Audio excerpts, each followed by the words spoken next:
ઘણી વખત અંદરથી સાવ તૂટી જવું ને એ પણ ખૂબ અગત્યનું હોય છે.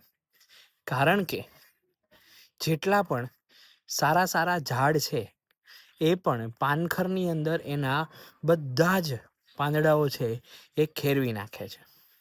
શું કામ?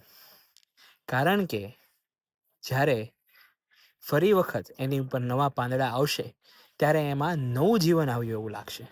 એટલે ઘણી વખત જ્યારે એ બધા જ પાંદડાઓ ખરી જાય ને ત્યારે આપણે એ ઝાડને જોઈએ ને તો આપણને એવું લાગે કે આ ઝાડ તો સાવ કેવું થઈ ગયું.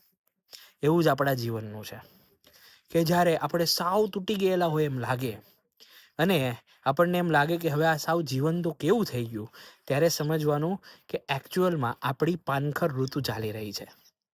એ ડિસ્ટ્રક્શનનો સમય નથી, એ એકચ્યુઅલમાં રિકન્સ્ટ્રક્શનનો સમય છે. એ તમને નવેસરથી નવી તમારામાં એક ઉર્જાનું કન્સ્ટ્રક્શન કરી રહ્યું છે, તમને આગળની નવી નવી ચેલેન્જીસ માટે તૈયાર કરી રહ્યું છે. તો આ વાતને જાણવા જેવી, લખી રાખવા જેવી અને સમજવા જેવી ખરી.